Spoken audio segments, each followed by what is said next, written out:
Welcome to the Better Business Podcast. I'm your host, Austin Zelan. Join me week after week as I interview high-level entrepreneurs on their journey to success, both in business and personal development. Each week presents new stories to learn from and new ideas on how to run a better business. Stay updated with all the guests we'll have by subscribing to this podcast. Welcome to another episode of Better Business with Austin Zelan. I'm so excited to have our special guest, Thach Nguyen, real estate mogul, with us here today. Thach, thank you so much for joining me here. I've been excited to interview you for a while now. I know we keep chatting about it, but very excited to have you in the studio. So thank you for joining me. So if somebody doesn't know you, which I don't know how they possibly wouldn't know you by now, can you tell us a little bit more about your entrepreneurial journey, how you got started? Tell us a little bit about your business. I never thought I was going to be a entrepreneur, Coming from Vietnam, that's where I was born. I was born in 1970 in Vietnam, and my dad worked for the U.S. military as a translator back then. And when the communists took over South Vietnam, the U.S. troop pulled out of Vietnam, and they told my dad, "You should leave with us, otherwise you and the family are going to get killed because you work for the U.S. military." And so my dad, my mom, and I have four brothers and a sister at the time.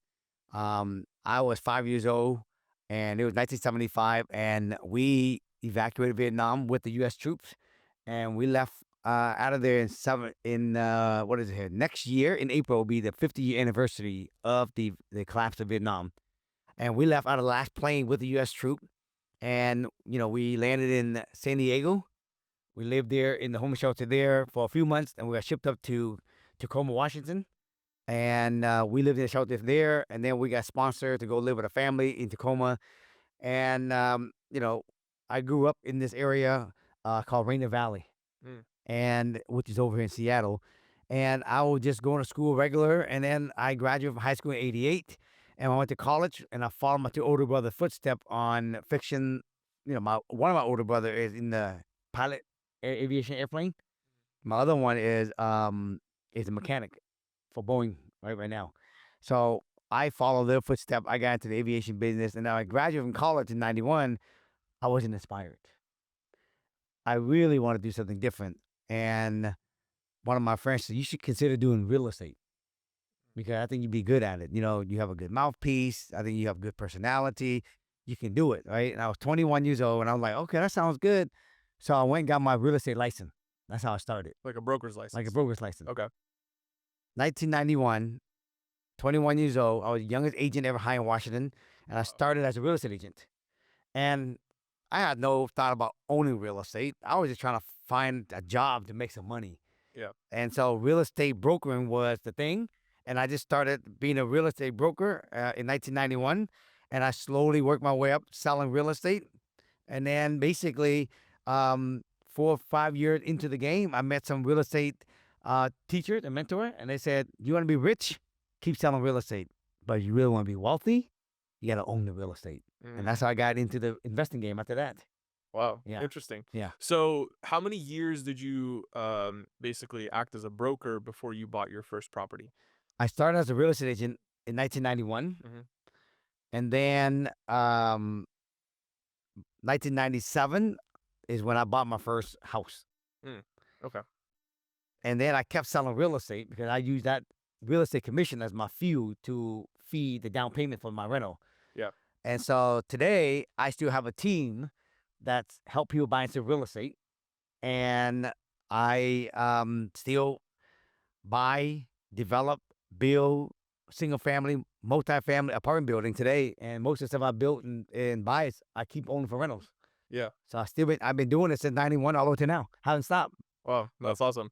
And I think that's a really interesting concept that you're explaining, where you still maintain your active income in order to build up that passive income. Sometimes people are like, "Oh, well, I can just get a bunch of rentals and I'm going to be rich." Well, not really. You can accelerate it and become wealthy, but just going into rentals right away is usually not going to make a huge difference. No, and I say this so many times, bro. So many times to people, and people misunderstand. Yeah.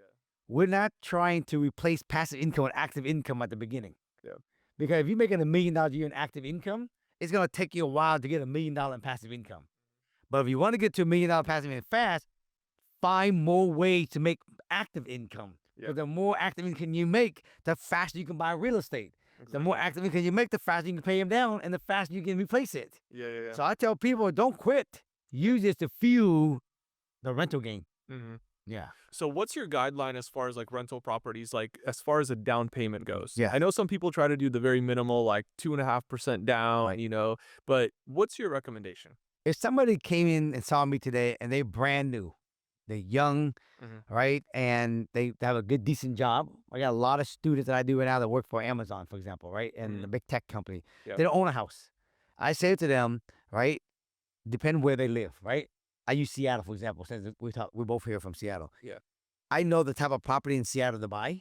And so I tell them, go buy a house with a basement, right?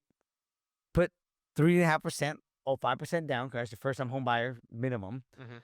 And then you live upstairs and you rent the basement out. Mm. That'll offset your mortgage. And then the bonus that if you find a property where you have a backyard with alley access on a corner lot, that's a future development for ADUs in the backyard. Mm. And you can buy, you can use, you can buy a primary house with the minimum down payment once a year. Mm. So you can, what happen, you rent upstairs, you live upstairs, you rent downstairs. Mhm. 1 year later, you rent upstairs and you go buy another house same way again Mhm. with the same layout with the backyard Yeah. with 3.5%, 5% again. Yeah. You can repeat that process. I repeat that process for me like 7, 8 times before I bought with more money down Wow, in the past interesting. when I started. Okay, and so what happens though, like I've just not to criticize your model, but I've heard some people say like let's say you buy a house and then that tenant that you have in the basement moves out. Or let's say you're on your second house and now you got two mortgage payments and Yeah. then what if both tenants just Yeah, happen to move out? it could possible, right? Yeah. But what people don't understand, there's more tenants, there's more renter than there's home ownership. Mm. So there's a demand for it, Yeah. right? Especially, you know, because again, there's more people that's out there that's renting than there is people that's actually own houses.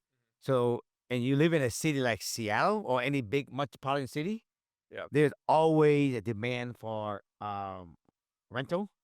And so when they move out, you clean up and you put a renter ad, you catch another person right away. Hmm. Yeah. And do you find that it's pretty easy to basically like get a rent that's higher than your mortgage? Yes. So if you put 3.5% down, right? Right now, interest rate like 6.5%. As interest rate, I keep hearing over and over. In 2025, they project to drop rates at least 1%, Mm-hmm. and in 2026, they are projected to drop another 1%. So we're gonna be in the fives, high four, low fives again, right? Yeah. Of course, if you buy a house in Seattle, it's a higher price point, 700, 800,000. You put down 3.5, 5%. Your monthly payment is gonna be a little bit, probably 4,000, Mhm. 4,500. Mhm. But that's why if you rent upstairs, which most people do, let's say 2,500, you live downstairs for only like $1,500. Mm. See what I mean? Yeah. You couldn't live in an apartment for $1,500 in Seattle, Yeah. but at least you own a house, Mm. and you got a vacant lot in the back. That's a bonus. Yeah. So, but yeah, so if you're a first time home buyer, you don't have a lot of money. That's the greatest setup right there, and we call that, there's a real estate terminology called house hacking. That's a strategy. Yeah. You buy, you live on one side, live on top, rent the bottom out, offset your mortgage, or buy a duplex, triplex, or fourplex, and then offset it. And that's a Mm. beautiful way to do it. Until you make more money. If you make more money, you buy that as a primary.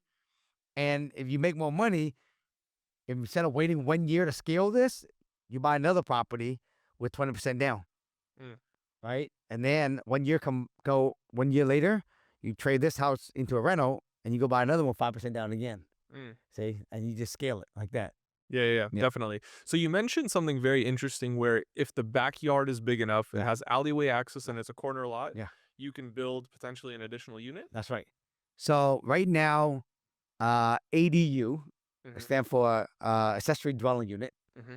It's like the biggest thing right now going across America. It's like wildfire right now. The reason why, because the biggest issue America is dealing with right now is affordable housing. Mm. They don't have enough. Yeah. And the problem is not enough land in the dense city area. Mm. And so what city council are doing is, how do we give people more opportunity to build more housing? So on a single family lot, what they're doing is, instead of rezoning it, Yeah. they let them build in their backyard. Mm, And now it's like Seattle, Kirkland, and a couple other cities in the Puget Sound. If you have a backyard, you can build a ADU in a backyard, and the city will give you separate tax parcel number.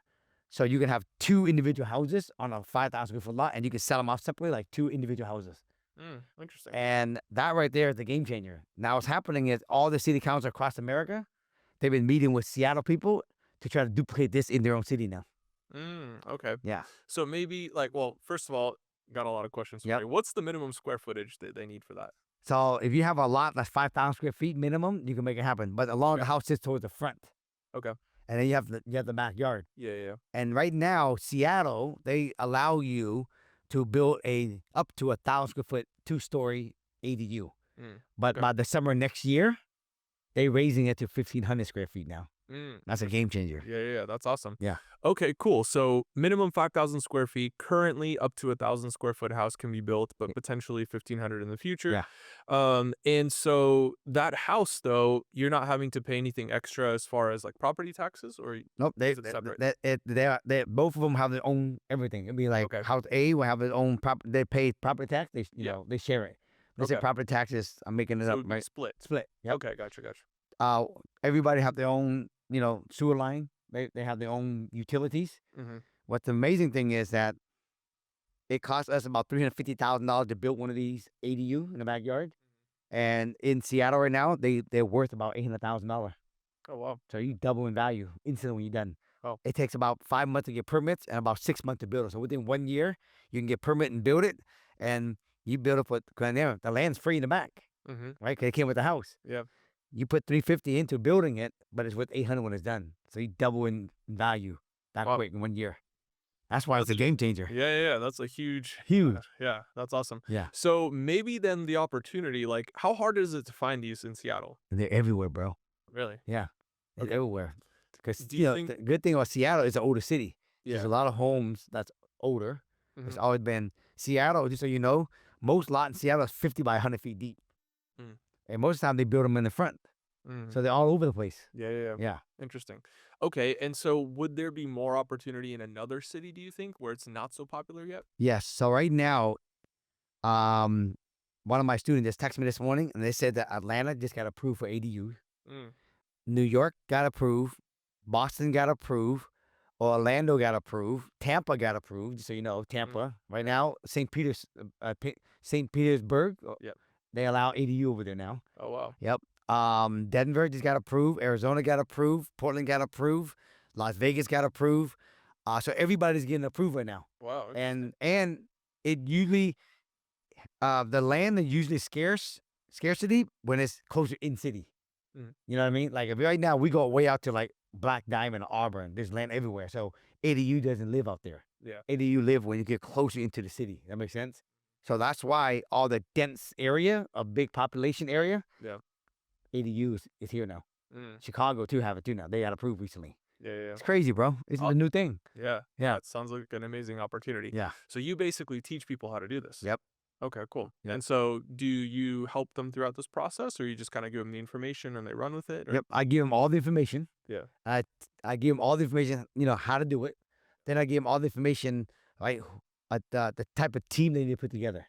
Mhm. You need a realtor that can help you find these deals. You need some other, like we call them wholesalers or other investors that find deals. You need a team for that. Then this is how you find an architect. This is how you find a builder. This is how you find a bank. And I teach them how to find every one of them and then assemble their team. Yeah. And then they will go and talk to them. And then we have classes every week. And then the student come and ask questions. We tell them the answer. And then they go and take it back and talk to their team. Yeah. Like that. Awesome, awesome. Okay, cool. So is your primary business then like active business, the coaching on the real estate side or the real estate brokerage or? Yep. So I have multiple different things. Okay. My residential commercial, I'm a residential commission business, Mhm. right? My broker business, that's still one of my active income business Okay. for a long time. Yeah. So I'm still doing that. And then I still buy ugly houses, rehab them. Some I sell for active income because they don't fit the model I like for keeping it. I still build multifamily, and some of them I built and then I sell them. because they don't fit the model, and then some are built to keep. So my active income right now is real estate broker, rehabbing old houses and selling them, building multifamily and selling them, and then my mentorship business. Mm. Those are my 4 legs right now, but they're all in the sandbox of real estate. Yeah. Yeah, those are my Okay. 4 legs of all active income. So how many people would you say total work for you? Right now, so inside my personal business, not my mentorship, my personal business, this whole entire business ran by with me, my wife Cammy, and her sister. That's it. Oh wow. The whole entire game of real estate. Oh. Now, in my mentorship, of course, I have people, on staff. So I have like my partner Stephanie and I. We're not considered payroll, we're partners, but the people that are on payroll, there's probably like 3 or 4 people that run the whole mentorship program. They're the people behind the scene that do all the accounting and pulling leverage here, leverage there. Yeah. But the rest of them, that's it. That's my whole operation. I have my wife Cammy and I, and then her sister, and over here Stephanie and I, and maybe 3 or 4 employees. That's it. Wow. So Awesome. So tight operation. pretty lean. Yeah. Yeah, lean. Nice, cool. So, okay, interesting. So, on your entrepreneurial journey, obviously you've tried different things. Yep. How did you know that you wanted to go into these specific areas? I know you had some real estate experience as a broker, Yep. then you started investing. Was there ever a time where you're like, you know what, maybe real estate isn't for me. Maybe I want to go own a coffee shop or a car Good wash, question. something like that. Well, what's interesting is that when my friend said to me, I think you'd be good at real estate because you got a good mouthpiece. Yep. I was like, okay. And I would agree with that because intuitively, I know that, I was born with, just like you, I was born to be more of an extrovert talking to people. Mm-hmm. My wife, Cammy, is more born like introvert. Mm-hmm. She's like behind the scene. Yeah. And so it doesn't matter if I'm talking about vacuum cleaner or real estate. I just like to talk. Mm-hmm. And so when I got into real estate and I started to understand how real estate works, you know what I mean? If you buy a house and you sell it and you fix it, you can make money. But really at the beginning, when I was selling houses to investors, they was making the money. I was like, damn, they're making good money on these houses. I was selling them to them. Yeah. And then I was selling land to builder, and the builder was building it, and they was making good money because I see all the net proceeds. Yeah. I'm thinking, wow. So here at the beginning, I was selling home for people to buy and live in it. I was selling property to investor and builder, and I see that. And when I started to understand the number, I was like, you know what? I already do the hardest part, which is find the deal. Mm-hmm. All I got to do is find contractors to do stuff like this. I can do the same thing. And what happened was when I got into it, I started liking it because I don't mind doing real estate, the sandbox. But inside that same sandbox, I got to learn how to fix houses and sell them and build houses and sell them. That just really put fuel on the fire. Yeah. And I knew right there that this is what I like to do. Mm.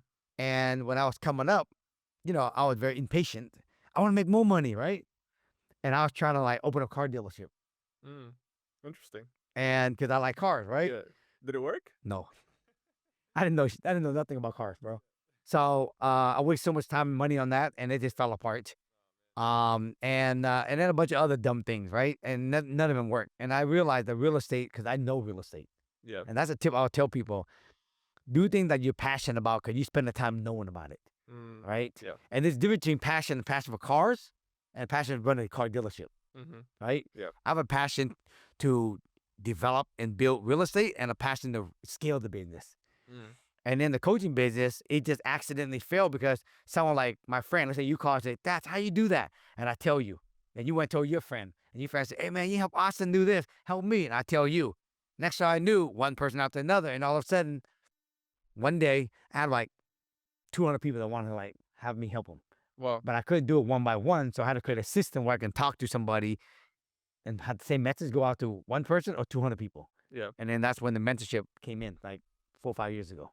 Oh, wow. Yes, I had no plan to do it. I was just doing my own thing, just helping people. So as you were going down this journey in business, you tried a couple different things. What would you say are the biggest challenges that you faced in your journey? Getting distracted by other shiny objects.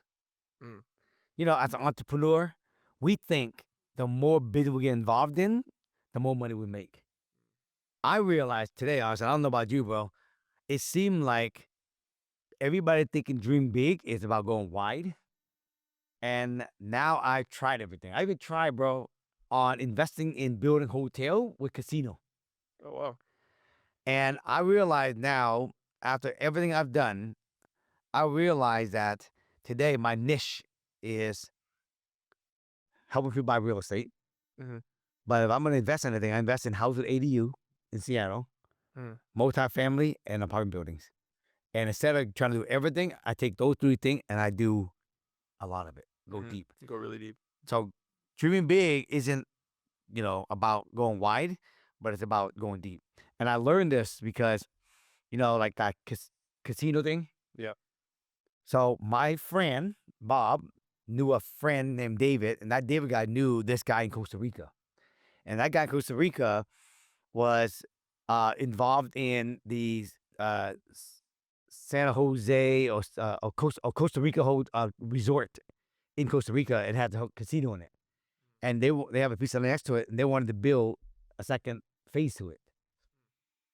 And David told Bob, "Hey man, these guys are looking for an investor," and Bob told me, and they wanted to tie up this piece of property, and it was $250,000 earnest money. Right? They got me all fired up, and I ended up putting the $250,000 up, so I wanted to partner with those guys. Mm-hmm. And they had a 60-day feasibility. After 60 days, they didn't get all the answers they need. They asked for an extension. The owner said, "I'll give you one extension, 30 days extension." And then Dave and the guy said, "Yeah, that's plenty of time." And he said, "If I give you an extension, it's a non-refundable earnest money." And they were like, "Yeah, this should be fine. I think we should be fine." I'm like, "Okay." So we made it non-refundable. Well, 30 days came by, and it didn't get the answer they needed. Mm. And we begged the owner for another extension. The owner said, "Sorry, we ain't give you no more extension." And they took my money. I lost 250 grand off that deal. Wow. And what I learned from that is this. I know real estate, but I didn't know anything about casino or hotels. Mm-hmm. But even the worst thing is this. I know Seattle, and I know zoning in Seattle, but I don't know nothing and no zoning about in Costa Rica. And I rely on other people for my information. So today, I have 7 core value in life. Core value number 1 is abundance. Anything I do, I want to have an abundance at it. Abundance of air, food, money, right? Mm-hmm. Contribution. Anything I'm involved in, it got to make a difference in the world, Mm. right? Freedom. Anything I do, there got to be a expression of freedom in there. Joy. Simplicity. Most people tell me, how you have abundance and simplicity within the same core value? Because I just choose so. Growth. Creativity. Balance.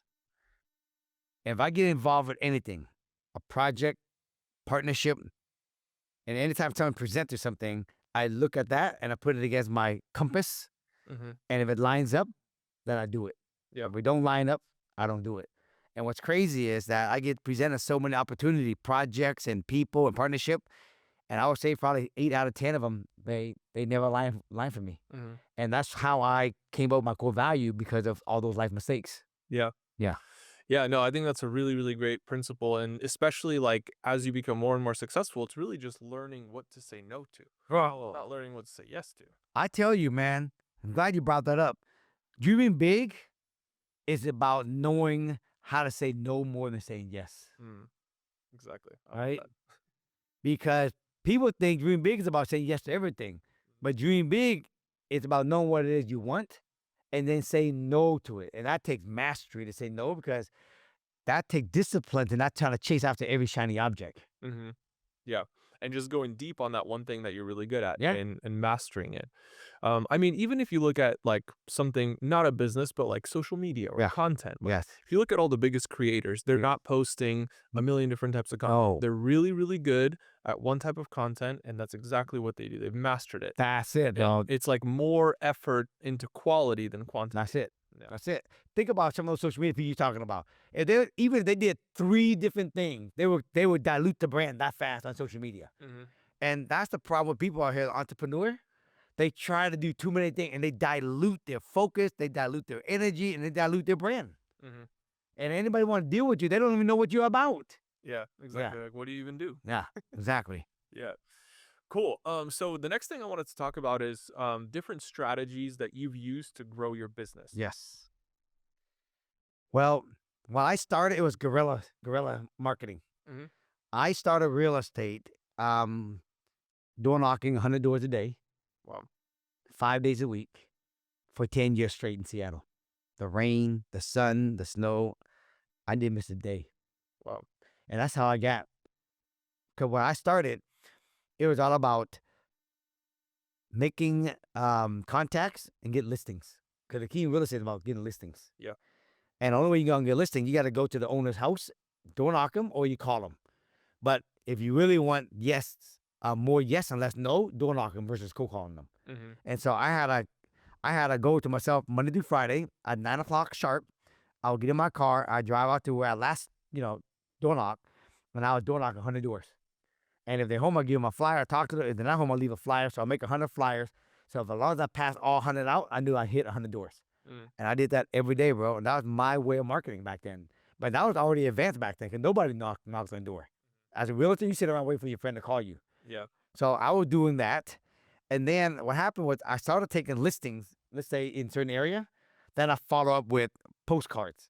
I just sold leads. And that was my marketing back then. They didn't have a social media back then, right? Yeah. And so as I fast forward, then you had, newspaper, you have postcards, you have, calling, and then text came in. We did texting, right? And then radio, we did that. And a lot of that stuff wasn't effective. What was effective still today, is the calling. The calling's still effective. Yeah. Texting's more effective than email. Mm-hmm. But today, if I talk about today, probably I would say 80% of my business come from social media. Yeah, a lot. Do you still door knock? Yeah. Do you find it still to be just as effective? It's slower. Yeah. But I do it more sniper style.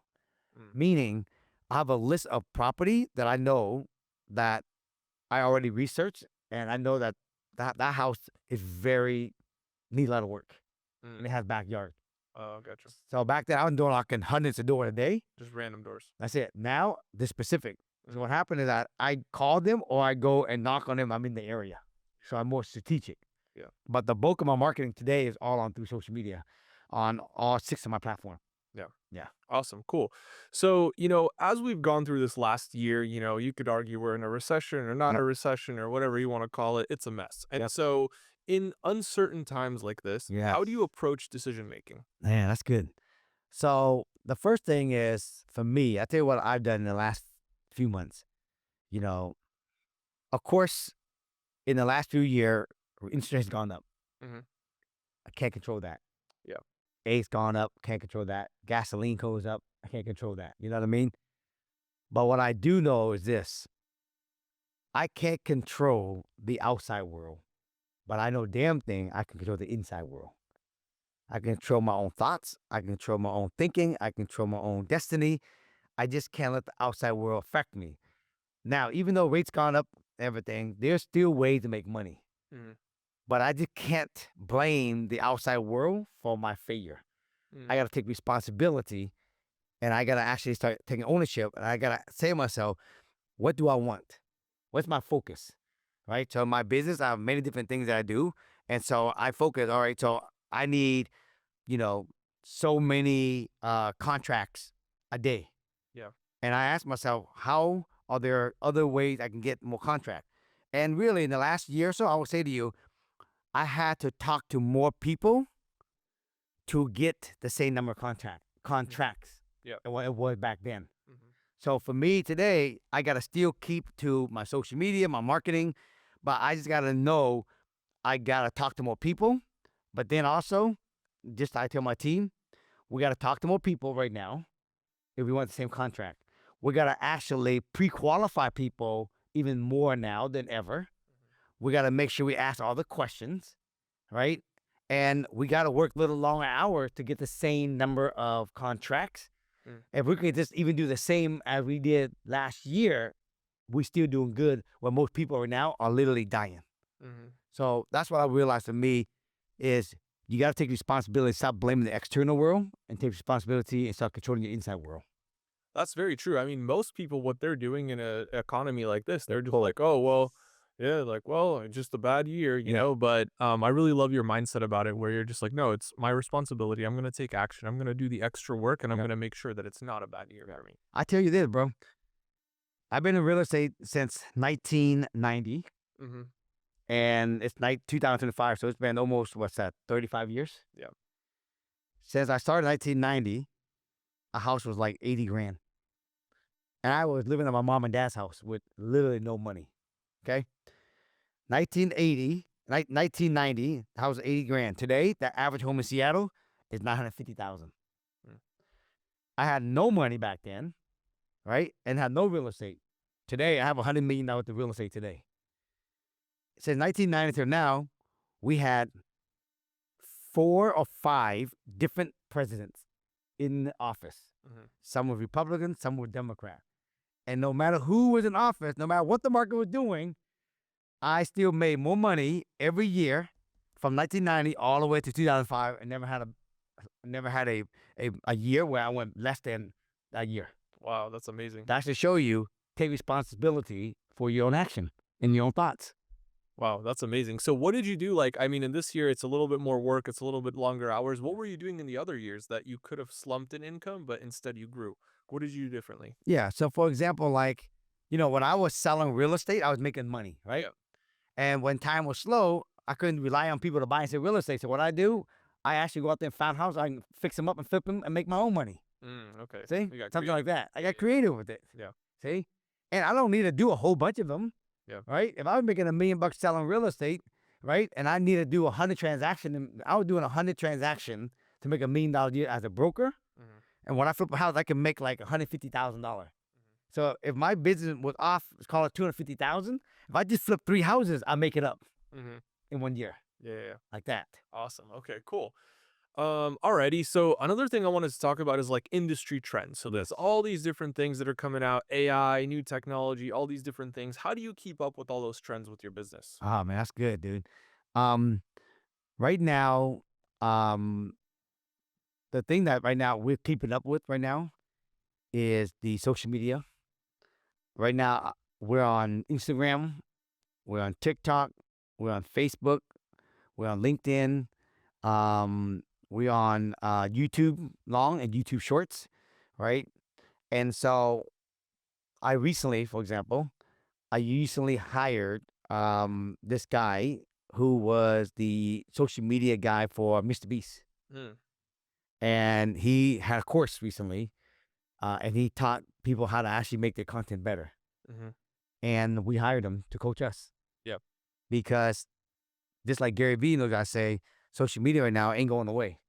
The question is, can we keep reinventing ourselves and get more creative with social media? Mhm. And I need to stay on top of this trend of social Yeah. media. And because the platform for YouTube Long and YouTube Shorts are 2 different platforms. Oh yeah. Even Instagram. So for me right now, Lorenz, who runs my social media, him and I, we pretty much, our social media is ran by me, Lorenz, and the iPhone. That's our whole entire team. Mm. That's it. And we do, 2 posts a day on 7 different platforms every day for the last 5 years straight. We haven't missed a day yet. So for me right now, we are staying on top of the trend of what's happening on social media. And we're using AI right now also to help with, like create content. What's a hot, relevant content that's out there that people need about, they call it real estate, about cars or about ADU. And we use that to gather information, and then we search it. Then we use that search and we make content off that stuff. Awesome. Yeah. Okay, cool. So with all these different businesses and the lifestyle that you have, how do you maintain a work-life balance? Hey, man. If you had asked Thach 10 years ago, Yeah. that's why one of our core values is balance. Okay. Back then, if someone asked me, can you do a speaking engagement? I'm a yes. Can you speak in Seattle at 6 o'clock at night? Yes. Can you speak in Tacoma at 7 o'clock at night as a networking event? Yes. Can you speak in Dallas? Yes. Can you do that interview? Can you do this podcast, at this time? Yes. I would yes to everything. And that's what I said earlier. If you really want to dream big, be more efficient, be more profitable, you got to say no more than say yes. So I was saying yes to everything, right? And this is where the core value of balance came in. My wife said to me, honey, it's great that you out there and you helping all these people make their life better. You speak to them, you help them out. But do me a favor. just don't forget about me and the 2 kids. Mm. That one, bro, hurt. And that's what I realized, that I was a yes too much, and I wasn't really thinking about balance. That's why it's been hard for me and you get together, because at certain hours of the day, during the day, I won't have so much window before me and Lorenz, he get off of work at 4 o'clock. Yeah. So anytime I do anything during that time, then Lorenz, and I can't do anything. Mm. And then what happened is, from 4 o'clock on, my kid got sports. I usually help him with soccer or baseball, even at their practice. Yeah. And on the weekends, all like tomorrow we have baseball. Tomorrow we have soccer, baseball on Saturday, soccer on Sunday, and then baseball Monday again. I got asked to speak at Harvard recently, Wow. and I turned them down. Most people said, "That's crazy, bro," because it's baseball season. Mm. Because I tell you this, we have been on this schedule with my kids, and they've been kids. And when Russell went to college, we dropped him off September of this year. Mm-hmm.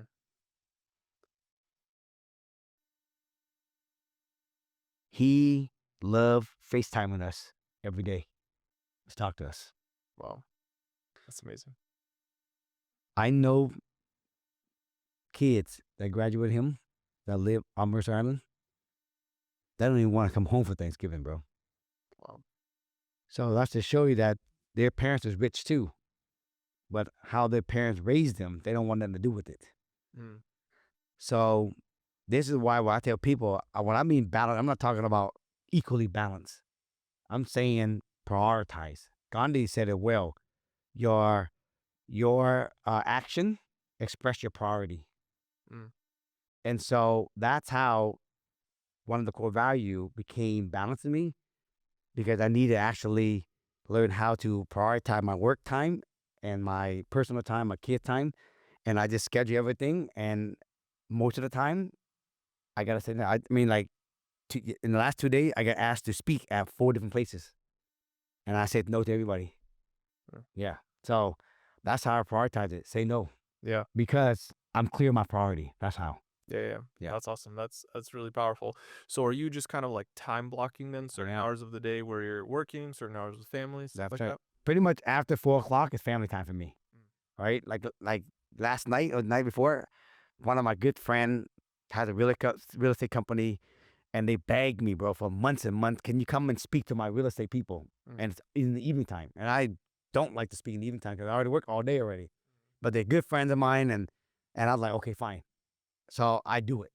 You know what I mean? But I don't do it often. Mm-hmm. You know what I mean? Yep. I just got invited to another one next Thursday. 2 of them next Thursday. Mm. All right? I had to say no to them. If I say yes to everybody, bro, I'll be like out every night. And I used to do that. Yeah. Until the day Cammy says, don't forget about us and the kids. Mm. That hurts. Yeah. That's powerful. Yeah. It's good she's keeping you in check. Yeah, You bro. help me too. Seriously. Right? Yeah. You think about it. It don't matter how much money you have. Yeah. When your wife said you forgot about us, the money just get thrown out the window fast. Mm-hmm. Nobody care about that no more. Yeah. Priorities. Priority. Yeah. And I think to keep your personal life and business life balanced, you just got to be clear in your priority, Mm-hmm. and in your action express your priority. Yeah. That's what it comes down to. Yeah, absolutely. Okay, so what would you say is the importance of networking and relationship building in business? I think it's 100%. I told Russell when he went off to college, Mm-hmm. I said, of course, I want you to get good grades. But you know what's more important why I'm sending you to college? I'm sending you to college because I want you to go out there and open up your network. I want you to meet more people. Mm-hmm. Of course, you can come and do real estate with me right after high school. But I think you're going to be more effective, and you're going to be even more rounded. Because number one, you're going to live on your own, and you're going to learn how to make your own decision, make your own bed, do your own laundry, think for yourself. Mm-hmm. That you can't get if you go straight out of high school right into work with me. Mm-hmm. Number two, I want you to go down to college, and I want you to, instead of course you're going to do great, but I really want you to do, Russell, I really want you to go network and meet a lot of people, because there's going to be a lot of people who are the Facebook people. Yeah. Meet them. Mm-hmm. Because they could be your new resources for the future.